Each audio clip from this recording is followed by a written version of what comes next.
हरि भजन क्यों करेंगे? साधु लोग कहते हैं कि हरि भजन करो, हरि भजन करो। हम लोग तो अपना कर्म में लगे हुए, कर्म ही पूजा है। हम लोग तो कितना परिवार का सेवा और कितना कुछ करें, समाज का सेवा, तो हरि भजन क्यों करेंगे? ऐसा प्रश्न कई बार हम लोग के मन में आता है। लेकिन शास्त्र कहता है, भागवत कहते हैं, तंग भजेत, उनको भजना करो। तुम जिसका अंश हो, तुम्हारा हृदय में जो बैठे हुए हैं। एक समय परीक्षित महाराज जब विपत्ति में थे, मृत्यु के द्वार पर बैठे हुए थे, उनका प्रश्न का जवाब देते हुए सुखदेव जी कहते हैं, एवं सचित्ते सतैव सिद्धो भगवान प्रियो अर्थो अनंतो। सत सिद्ध एक तत्व हमारा हृदय के अंदर बैठे हुए हैं। आप उनको परमात्मा कहते हैं, साधु संत लोग कहते हैं ईश्वर बैठे हुए हैं, हृदय राज बैठे हुए हैं। उनका ही भजन करो। उनका भजन करने से क्या प्राप्त होगा? उनके भजन करने से तुमको शांति, आनंद, तुम्हारा जीवन कल्याणमय हो जाएगा।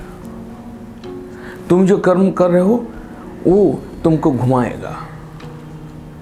निरंतर दुख के बाद दुख तुम्हारा जीवन में आता रहेगा। कर्म का गड्ढड़ी हमारा साथ में जाएगा, ठीक, लेकिन कर्मों को खत्म करने के लिए भजन करना पड़ेगा। कहते हैं, कर्माणि निर्दहति च भक्ति भाजम। भक्ति करते करते कर्म जला दिया जा सकता है। कर्म तो एक फेर है, एक चक्र है, तो हमको ऊंचा नीचा जनी भ्रमण कराएगा।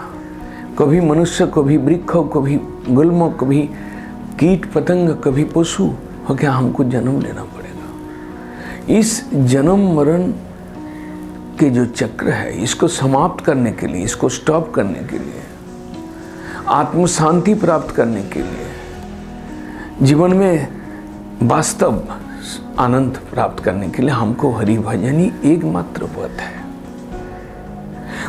हम जो दूसरे देव देवी का शरण लेते हैं वो केवल सांसारिक वस्तु को पाने के लिए वो सकाम है, उसमें कोई दम नहीं है।